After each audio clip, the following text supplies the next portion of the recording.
وحدہ والصلاة والسلام علی من لا نبی بعدہ اما بعد فاعوذ باللہ من الشیطان الرجیم بسم اللہ الرحمن الرحیم ذالک بأن الذین کفروا اتبعوا الباطل وأن الذین آمنوا اتبعوا الحق من ربهم کذالک یضرب اللہ للناس امثالهم۔ یہ اس لیے ہے کہ جن لوگوں نے کفر کیا انہوں نے باطل کی پیروی کی اور ایمان والوں نے اپنے رب کی طرف سے آنے والے حق کی پیروی کی، اسی طرح اللہ تعالیٰ لوگوں کے لیے ان کی مثالیں بیان فرماتا ہے۔ سبحان اللہ۔ آج ہماری سورہ محمد کی آیہ مبارکہ 3 تک کی تلاوت و ترجمہ کا شرف نصیب ہوا۔ سامعین، آج کی ہماری آیہ مبارکہ میں اللہ تعالیٰ نے 2 اہم گروہوں کا اور جماعتوں کا ذکر کیا ہے۔ دنیا میں یہ ایک اصول ہے اور یہ بات مشہور ہے اور طے ہے کہ چیزیں اپنے متضاد سے اور اپنی اپوزیشن سے جانی جاتی ہیں۔ عرب کا ایک بڑا مشہور جملہ ہے تعرف الاشیاء بأضدادها، چیزیں جو ہیں وہ اپنی ضد سے جانی جاتی ہیں۔ اگر سورج ہے تو ظاہر ہے اندھیرا نہیں ہوگا، دن ہے تو رات نہیں ہوگی، رات ہے تو دن نہیں ہوگا۔ 2 اپوزٹ چیزیں جو ہیں وہ کبھی اکٹھی نہیں ہو سکتی۔ پانی اور آگ 2 مخالف چیزیں ہیں، کبھی اکٹھی نہیں ہو سکتی۔ اگر پانی ہے تو پھر وہاں پر آگ نہیں ہے، اور آگ ہے تو پھر وہاں پر پانی نہیں ہوگا۔ اسی طرح بہت ساری مثالیں ہیں، کوئی عالم ہے تو وہ جاہل نہیں ہے، کوئی جاہل ہے تو وہ عالم نہیں ہے۔ بے شمار چیزیں ایسی ہیں جو متضاد آپ معاشرے میں دیکھتے ہیں، کائنات میں دیکھتے ہیں۔ اللہ نے متضاد اور نقیض ذہن کو پیدا کیا ہے، یہ فطرت کا حسن ہے اور فطرت کی خوبصورتی ہے۔ بالکل اسی طرح اگر کوئی صاحب ایمان ہے تو وہ کافر نہیں ہے، اور اگر کوئی کافر ہے تو وہ صاحب ایمان نہیں ہے۔ اب اس سے یہ بات بھی ایک بڑی واضح ہو گئی، ہمارے ہاں جو فتووں کی ایک سیل لگ جاتی ہے اور ایک سیکنڈ میں جس کو چاہتے ہیں کافر بنا دیتے ہیں، جس کو چاہتے ہیں مسلمان بنا دیتے ہیں۔ یہ بڑا ہی محتاط ایک جملہ ہے اور انتہائی حساس قسم کا ہے۔ اگر آپ نے کسی کو یہ کہہ دیا کہ جناب یہ کافر ہے یا یہ ایسا گستاخ ہے، تو اگر اس کے اندر وہ چیز نہ ہوئی تو اللہ کے رسول نے فرمایا یہ فتویٰ لوٹ کر تمہارے اوپر آ جائے گا۔ یہ ذرا سوچ کے فیصلے ہمیں کرنے چاہیے، اس میں ہمارے لوگ بہت زیادہ کچھ جلدی کر جاتے ہیں۔ اللہ کے رسول صلی اللہ علیہ وآلہ وسلم کا یہ ارشاد مبارک جب موجود ہے کہ جس نے لا الہ الا اللہ محمد الرسول اللہ صلی اللہ علیہ وسلم دل سے پڑھ لیا، زبان سے اس کا اقرار کر لیا اور دل سے یہ تصدیق کر لی کہ اللہ وحدہ لا شریک ہے اور حضرت محمد صلی اللہ علیہ وآلہ وسلم اللہ کے آخری رسول ہیں، وہ شخص دائرہ اسلام میں داخل ہو گیا۔ اب اس کو بے ایمان کافر نہیں کہا جا سکتا۔ وہ کون ہے؟ وہ صاحب ایمان ہے، وہ مسلمان ہے۔ لا الہ الا اللہ محمد رسول اللہ۔ اس کی سادہ میں مثال دوں کہ اگر لوگ آگے اس کی کچھ باتیں وضاحتیں کرنا شروع کر دیتے ہیں، اس کی میں ایک سادہ سی مثال دوں جو عام فہم سی ہے۔ اگر آپ نے کسی عیسائی، یہودی یا کافر کو آپ نے مسلمان کرنا ہو تو اسے کیا کریں گے کہ وہ مسلمان ہو جائے؟ کلمہ ہی پڑھائیں گے نا۔ اسے کیا پڑھائیں گے؟ لا الہ الا اللہ محمد الرسول اللہ۔ نمازیں، روزے، زکاتیں، حجیں، یہ قرآن پاک کی تعلیمات، یہ ساری چیزیں، یہ سب بعد میں۔ یہ نہیں ہوگا کہ آپ اسے مسلمان کرتے ہوئے کہیں گے جی پہلے آپ یہ طے کریں کہ آپ 5 نمازیں پڑھیں گے، پہلے آپ یہ ہمارے ساتھ فیصلہ طے کر لیں کہ آپ قرآن پاک سیکھیں گے، آپ یہ طے کر لیں کہ آپ زکوٰۃ ادا کریں گے۔ ایسے تو پھر کوئی بھی نان مسلم مسلمان نہیں ہوگا۔ حضور کے زمانے میں بھی ایسا ہوتا تھا، کئی لوگ آتے کہتے جی یہ نمازیں نہیں ہم سے پڑھی جاتی 5 نمازیں۔ اچھا جی کتنی پڑھو گے؟ جی 1 پڑھ لیں گے۔ حضور فرماتے نکالو ہاتھ۔ پڑھو لا الہ الا اللہ محمد رسول اللہ، کلمہ پڑھتے اور دائرہ اسلام میں داخل ہو جاتے۔ اب جب ہم کسی کو مسلمان کرتے ہیں تو اسے ہم کیا کہتے ہیں؟ جناب یہ پڑھو لا الہ الا اللہ محمد رسول اللہ، یا یوں پڑھا دیں اشہد ان لا الہ الا اللہ وحدہ لا شریک لہ واشہد ان محمدا عبدہ ورسولہ، کہ میں گواہی دیتا ہوں اللہ کے سوا کوئی عبادت کے لائق نہیں ہے، اور محمد صلی اللہ علیہ وسلم جو ہے وہ اللہ کے بندے ہیں اور رسول ہیں۔ جب یہ اس نے اقرار کر لیا تو کیا ہوا؟ وہ دائرہ اسلام میں داخل ہو گیا اور اب وہ مسلمان ہو گئے۔ اس لیے کسی کلمہ گو کو کافر کہنے سے پہلے سوچا کیجئے۔ ہمارے اس بارے میں بڑی بد احتیاطی کی جاتی ہے ایک لمحے میں، اور جس کو پتہ ہی نہیں ہوتا کفر کیا ہے ایمان کیا ہے، جس کو خود اس کو تعلیم دینے کی ضرورت ہوتی ہے، وہ ایک لمحے میں جناب مسلمان کو کافر کہہ کے بیٹھا ہوتا ہے۔ پھر آگے کافر کس درجے کا ہے؟ کافر کون سا کافر ہے؟ لفظی کافر ہے، معنوی کافر ہے؟ کافر سے کیا مراد ہے؟ اب کیا اس کفر سے اگر کسی نے کفر لکھا ہے، کسی فتوے میں کافر لکھا ہے، تو اس سے ان کی مراد کیا ہے وہ بھی سمجھ لیجئے۔ حدیث پاک میں سرکار نے فرمایا من ترک الصلاۃ متعمدا فقد کفر، جس نے جان بوجھ کے نماز چھوڑی، جس نے جان بوجھ کے ایک نماز چھوڑی اس نے کفر کیا۔ اس نے کیا کیا؟ کفر کیا۔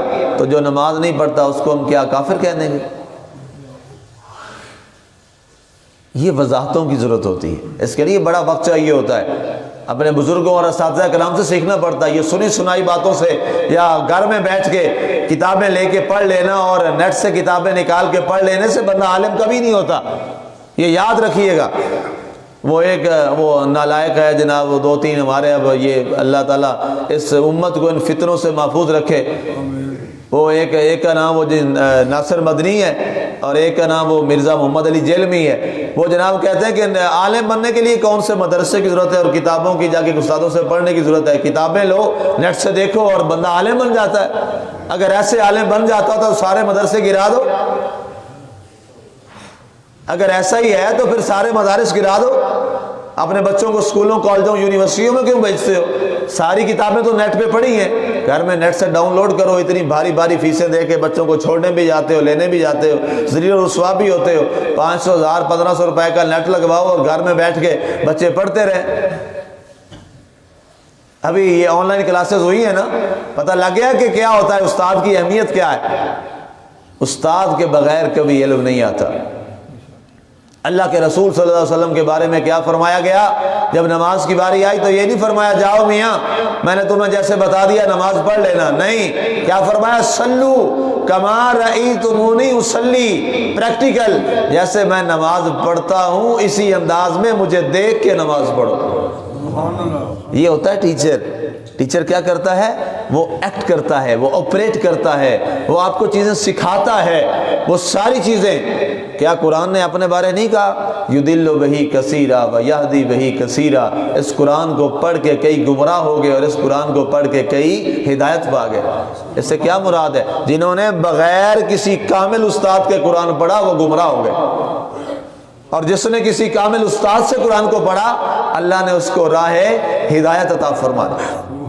اب جو گمراہ لوگ ہیں وہ بھی قرآن کی آیتیں پڑھتے ہیں کہ جناب دیکھو یہ قرآن میں لکھا ہوا ہے، تو کیا ہوا؟ انہیں کامل استاد نہیں ملا، انہوں نے خود اس کو سیکھنے کی کوشش کی۔ جنہیں استاد ملا اور استاد نے انہیں بتایا کہ یہاں قرآن میں اس جملے کا مطلب کیا ہے اور اس کا محل وقوع کیا ہے اور یہ اس کا شان نزول کیا ہے، یہ کس سینیریو میں اس بات کو نازل کیا گیا، تو جب ان کو اساتذہ، علماء، فقہاء، مفسرین، محدثین وہ بات سمجھاتے تھے تو اس کے بعد انہیں معلوم ہوتا کہ اس بات کا حقیقی معنی اور مطلب کیا ہے۔ یہ ایک بہت لمبا موضوع ہے، تو بہرحال ایسے فتنوں سے اپنے آپ کو دور رکھا کیجیے۔ جو یہ کہتے ہیں کہ جناب قرآن سیکھنے کے لیے یا دین سیکھنے کے لیے کسی مقتدا کی ضرورت نہیں ہے، اگر ایسا نہیں تھا تو سب سے بڑی بات دیکھ لیجئے، نماز آپ سب کو پڑھنی آتی کہ نہیں آتی؟ جو اب 4 سنتے پڑھ لیتے ہیں نا، 2 سنتے بھی پڑھ لیتے ہیں نا، جب نماز رہ جائے تو بغیر جماعت کے نماز پڑھ لیتے ہیں نا سارے. اس کا کیا مطلب ہے؟ طریقہ سب کو آتا ہے، لیکن پھر ایک امام کے پیچھے جماعت کیوں کہا گیا؟ کبھی غور کیا؟ قرآن میں ہے نا، بار بار میں کہتا ہوں غور کیا کرے. قرآن ہر بات میں فرماتا ہے غور و فکر کرو ہر بات میں. جماعت کی وجہ کیا ہے؟ طریقہ تو آپ کو بھی آتا ہے، لیکن آپ کو پابند کیوں کیا گیا امام کے پیچھے؟ کہ جناب جب تک تکبیر ہو جائے، تکبیر ہو چکی ہے، اب اس کے بعد تکبیر تحریمہ ہے. میں تکبیر نہیں کہتا، آپ کو تکبیر کہنے کا طریقہ آتا ہے نا، کہہ سکتے ہیں نا تکبیر. تو میری تکبیر سے پہلے آپ کبھی تکبیر کہہ لیجئے گا. کہہ سکتے ہیں؟ نہیں کہہ سکتے. کہیں گے تو فوراً نماز ختم. اب اللہ بھی وہی ہے، نماز بھی وہی ہے، بندہ بھی وہی ہے، تکبیر کہنے والا بھی وہی ہے، تکبیر بھی کہہ رہا ہے، ٹھیک کہہ رہا ہے، لیکن قبول نہیں ہوئی. کیوں؟ فرمایا ایک استاد کے پیچھے ہم نے تمہیں کھڑا کیا ہے، جیسے اب وہ تمہیں کہے گا تمہیں ویسے کرنا ہو. امام کے پیچھے تمہیں کھڑا کر دیا، تمہیں پابند کر دیا ہے. ایک دفعہ وسلم نماز پڑھا رہے تھے، جماعت فرما رہے تھے، تو کسی نے، آپ رکوع سے جب قیام میں گئے، سمع اللہ لمن حمدہ ربنا لک الحمد آپ نے پڑھا، تو آپ وہاں پہ کچھ لمحے کے لیے آپ نے توقف فرمایا، تو جناب کچھ لوگ نیچے چلے گئے سجدے میں. جیسے ہمارے یہاں بھی کبھی ہوتا ہے، جناب امام کرے تو ساتھ ہی سیدھا ہو گیا، پھر دڑم نیچے. حضور صلی اللہ علیہ وسلم جب نماز ختم ہوئی، حضور نے فرمایا جس نے مجھ سے پہلے نیچے چلا گیا تھا وہ نماز اپنی دوبارہ پڑھ لے، اس کی نماز وہیں ختم ہو گئی تھی. اللہ، ایک سیکنڈ کے لیے آگے بڑھے تو نماز ختم ہو گئی. تو اب آئیے واپس، بات یہ ہے کہ ایمان اور کفر یہ کیا ہے؟ یہ ہمارے علماء ہمیں سمجھائیں گے، ہمارے اساتذہ ہمیں سمجھائیں گے، جو صاحب سند ہیں.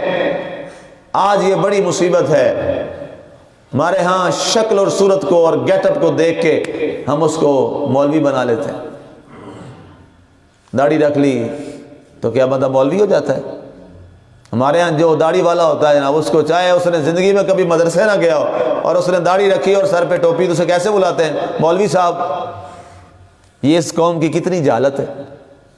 جس قوم کے ہاں علم کا معیار نہیں ہے، شکل پہ فیصلہ ہو جائے تو پھر اس قوم کا اللہ ہی حافظ ہے. ابو جہل کی اتنی بڑی داڑھی تھی، ابو جہل کی، اسلام کا سب سے بڑا دشمن، جس کو حوالہ نہ ملے میرے پاس آ جائے. اتنی بڑی داڑھی تھی ابو جہل کی، تو کیا اس کو پھر مولوی صاحب کہہ لیا جائے؟ یا کیا وہ مسلمان؟ نعوذ باللہ، سب سے بڑا کافر. اور حضور نے فرمایا میری امت کا سب سے بڑا فرعون ابو جہل. سر پہ امامہ رکھ لیں، داڑھی رکھ لیں، تو واسکٹ پہن لیں، یا تو لوگ کہتے ہیں جناب مولوی صاحب. اور خدا را، مولوی اسے کہتے ہیں جو صاحب علم ہو، اس نے باقاعدہ سند حاصل کی ہو کسی ادارہ سے جہاں سے علماء پیدا کیے جاتے ہیں، جہاں علماء بنائے جاتے ہیں. خدا را اس نظریے سے نکل جاؤ باہر. یہ مصیبت صرف ہمارے مسلک میں ہے. بس جناب امامہ رکھ لو، داڑھی رکھ لو، جناب تو مولوی تیار. اس لیے ہمارا بیڑا غرق ہو گیا. پہلے دیکھ لیا کرو اس کے پاس کوئی سند بھی ہے کہ نہیں ہے، کسی ادارے سے اس نے جناب کوئی پڑھا بھی ہے اساتذہ سے کہ نہیں. پوچھ لیں جناب کس شیخ الحدیث سے آپ نے بخاری شریف پڑھی ہے، اس سے پوچھ لیں کبھی دورہ حدیث شریف کہاں سے کیا ہے. پھر اپنا اسے مقتدا بنائیں، پھر اسے قاری صاحب کا ٹائٹل دے دیں، مولانا صاحب کا ٹائٹل دے دیں، جو آپ دینا چاہتے ہیں. یہ عالم اور جاہل، یہ بہت فرق ہے. یہاں انہی دو قوتوں کا اللہ نے ذکر کیا ہے. قرآن کی آیت میں پڑھ دو، اللہ نے فرمایا هل يستوي الذين يعلمون والذين لا يعلمون. کیا عالم اور جاہل برابر ہو سکتے ہیں؟ فرمایا کبھی نہیں ہو سکتے. بھائی یہ قرآن کی آیتیں ہیں، قرآن پڑھا کرو، یہ قرآن پڑھا کرو. آج یہی مصیبت ہمارے ہوئی پیران عظام میں. وہاں بھی جناب پیر کو نہ پیری کا پتہ ہے، نہ طریقت کا پتہ ہے، نہ اس کے اوپر اس کا کوئی عمل ہے. بس ایک معاملہ بنا لیا اور وہ جناب پیر تیار، لمبے بال رکھ لے، مہینہ نہائے نا، اور جناب ادھر ادھر کی باتیں سنا دے، پیر تیار. یہ مصیبت ہے. اور یہ بھی ہمارے ہاں صرف. اس کی بنیادی وجہ کیا ہے وہ میں عرض کروں. وجہ یہ ہے کہ ہماری عوام کو علم والا شخص چاہیے نہیں، ہم سیکھنا نہیں چاہتے. پرسوں درسوں لائبریری میں شاید بیٹھے تھے تو عارف صاحب ایک بات کر رہے تھے، انہوں نے بڑی اچھی بات کی کہ ہمارے ہاں جی بڑا مصیبت یہ ہے کہ ہمیں عالم چاہیے ہی نہیں، ہمیں عالم نہیں چاہیے، ہمیں وہ والا چاہیے جو ہماری خدمت بھی کرے، ہماری باتیں بھی سنے، ہمارے نیچے بھی لگا رہے، جیسے مقتدی چاہیں امام ویسا کرتا چلا جائے، ہمیں وہ بندہ چاہیے۔ تو وہ کون ہوگا؟ جو عالم نہیں ہوگا۔ عالم تو کبھی ایسا نہیں ہوگا کہ وہ آپ کے کہنے پہ چلے، وہ تو اس پہ چلے گا جو اللہ نے فرمایا ہے، جو محمد مصطفیٰ صلی اللہ علیہ وسلم نے فرمایا۔ اور یہی اصول ہے ممبر مصطفیٰ صلی اللہ علیہ وآلہ وسلم کا کہ ممبر پہ امام وہ بات کہے جو رب نے فرمائی ہے یا محمد مصطفیٰ نے فرمائی۔ بس کوئی راضی ہو کوئی ناراض ہو، کسی کو پسند آئے کسی کو نہ پسند آئے، جو ممبر پہ بیٹھا ہے اس کے اوپر یہ ذمہ داری ہے وہ جو قرآن کہتا ہے وہ بیان کرے۔ یہ نہ دیکھے کہ لوگ مجھے داد دیں گے یا نہیں دیں گے، لوگ میرے اوپر پیسے پھینکیں گے کہ نہیں پھینکیں گے، لوگ واہ واہ کریں گے کہ نہیں کریں گے۔ آج ہم نعت بھی وہ سناتے ہیں جس پہ لوگ پیسے پھینکیں اور واہ واہ کریں، اور ہم تقریریں بھی وہ کرتے ہیں ہمارے لوگ جس پہ لوگ پیسے پھینکیں اور واہ واہ کریں۔ اس سے پھر ہوتا کیا ہے؟ ظاہر ہے واہ واہ آپ کس پہ کریں گے؟ جب آپ کہیں او میاں نماز پڑھی ہے نہیں پڑھی خیر ہے تو جنتی ہیں، تو اسی تے پیسے سٹنے نے اے مولوی چنگا ہے سانو جان چڑھا دیتی سو۔ ٹھیک ہے جناب تسی سال بعد واہ حضور دا میلاد کرایا، تسی جناب تسی سارے ہی جنتی ہو، تو دیگاں پکاتی ہیں۔ انہوں نے کہا موج لگ گئی، پورا سال رشوت بھی لو، نماز بھی نہ پڑھو، روزے بھی نہ رکھو، جھوٹ بھی رج کے بولو، کاروبار بھی گندے کرو، حرام بھی کماؤ، سال بعد کوئی نہیں دا دیگاں پکا کے میلاد کراواں گے تے لو جنتی۔ علامہ صاحب نے آ کے دس دینا سارے ہی جنتی۔ میں تو ایسا نہیں کہوں گا، تو کہوں گا کہ جناب نہیں، ایک لقمہ حرام کا کھاؤ گے تو 40 دن نماز، میلاد کیا نماز نہیں قبول ہونی۔ یہ مصیبت ہے، یہ مصیبت ہے یہاں کی۔ خطیب وہ خطبہ دیتا ہے جب عوام واہ واہ کرے، ہم ایسے خطبے نہیں دیں گے۔ آج آپ کی واہ واہ تو سن لیں گے، کل جو رب کے ہاں جواب دینا وہ کون دے گا؟ آپ ناراض ہو جائیں خوش ہو جائیں یہ بات کی پرواہ نہیں ہے، رب ناراض نہیں ہونا چاہیے، اللہ کا رسول ناراض نہیں ہونا چاہیے۔ اگر وہ ناراض ہو گیا تو سارے آپ راضی ہو جائیں، کوئی فائدہ نہیں ہے۔ اور اگر وہ مالک راضی ہو گیا اور مدینے والی سرکار راضی ہو گئے تو آپ سارے بھی راضی ہو جائیں گے، سبحان اللہ، آپ سارے بھی راضی ہو جائیں گے۔ اللہ کے رسول کی حدیث سن لیجئے، من رضی باللہ ربا وبمحمد نبیا وبالاسلام دینا، سرکار نے فرمایا وہ شخص دین اور دنیا میں کامیاب ہو گیا، دنیا اور آخرت میں کامیاب ہو گیا جس نے اللہ تعالیٰ کو اپنا رب بنا دیا۔ من رضی باللہ ربا، جو اللہ کے رب ہونے پہ راضی ہو گیا، محمد عربی صلی اللہ علیہ وسلم کے نبی ہونے پہ راضی ہو گیا، اور اسلام کے دین ہونے پر راضی۔ سبحان اللہ، بس یہ تین باتیں یاد کر لو، من رضی باللہ ربا وبمحمد نبیا وبالاسلام دینا، اللہ محمد صلی اللہ علیہ وسلم اور اسلام، اس کو اپنی شخصیات پہ داخل کرو، اس کو اپنی ذات پہ لے کے آؤ۔ اور یہ ہمیں تینوں چیزوں کا ادراک کیسے ہوگا؟ اس کے لیے ہمیں اس قرآن کو سیکھنا پڑے گا۔ آپ خوش نصیب ہیں، آپ کو اسلام کی اصل تصویر سمجھنے کو مل رہی ہے، آپ خوش نصیب ہیں، آپ قرآن ترتیب سے سیکھ رہے ہیں اور قرآن کے نئے نئے روزانہ پہلو سیکھتے ہیں۔ یہاں تو ہفتے کے بعد ایک جمعہ آتا ہے، اس کا خطبہ لوگوں کا وہی چلتا رہتا ہے، وہ تبدیل نہیں ہوتا۔ اللہ کا ہم پہ اتنا کرم ہے، ہم ہر روز ایک نیا موضوع سیکھ کے جاتے ہیں۔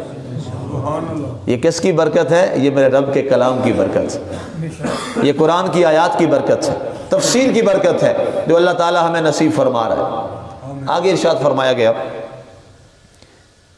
کہ جنہوں نے کفر کیا انہوں نے باطل کی پیروی کی، اور باطل کی پیروی کون کرتا ہے؟ جو کافر ہوتا ہے۔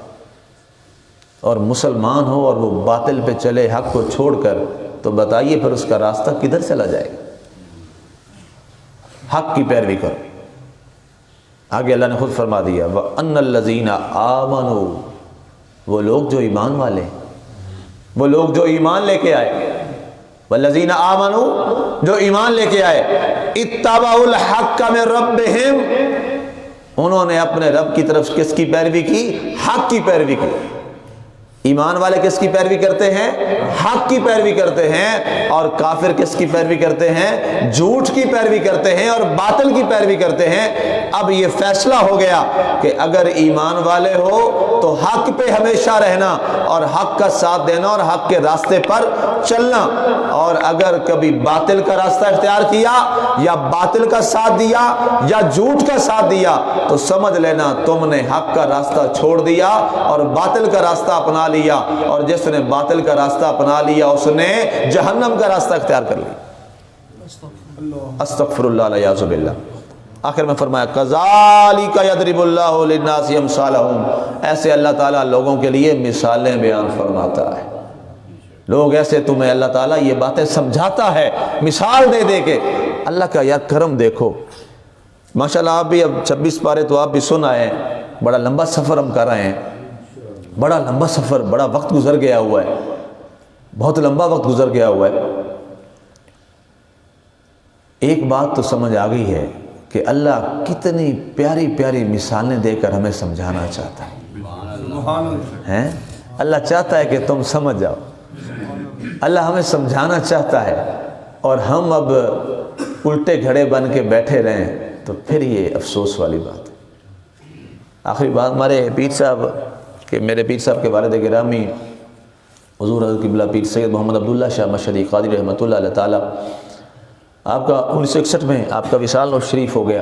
1961 میں آپ کی کتاب قلب سلیم ہے مواعظ کی، وہ ساری میں نے ترتیب دی اس میں، تو اس میں ایک آپ کا جملہ مجھے بڑا یاد ہے، آپ اکثر ہر خطبے کے آخر میں فرماتے، آپ فرماتے ہوتے تھے پنجابی میں، میاں الٹے گھڑے بن کے نہ بیٹھا کرو۔ الٹا گھڑا، ایک گھڑا سیدھا ہوتا ہے نا اور ایک الٹا گھڑا، فرمایا سیدھے گھڑے بن کے بیٹھو، سیدھا گھڑا ہو تو پانی اس میں آ ہی جاتا ہے، اور الٹا گھڑا ہو تو پانی گرے گا تو دائیں بائیں ہو جائے گا، گھڑے کے اندر نہیں آئے گا۔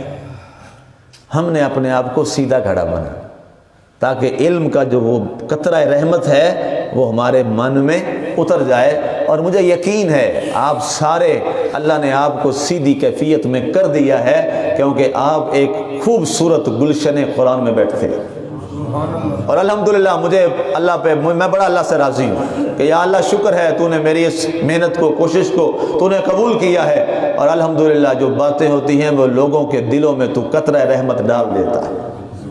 الحمدللہ میرے نمازیوں میں الحمدللہ اب اتنا علم آ چکا ہے، شکر الحمدللہ کہ انہیں اب حق اور باطل کے راستے کا علم ہو چکا ہے۔ اللہ تعالی ہمیں قرآن کا اور نور عطا فرمائے اور ہمارے سینوں کو اور روشن فرمائے، اور جو سفر ہمارا رہتا ہے اللہ اس سفر کو خیریت سے مکمل کرنے کی توفیق عطا فرمائے۔ اللہ تعالی سب کو صحت و زندگی دے اور سلامتی دے تاکہ ہم اس سفر کے اختتام تک پہنچیں۔ آمین۔ وما علینا الا البلاغ المبین۔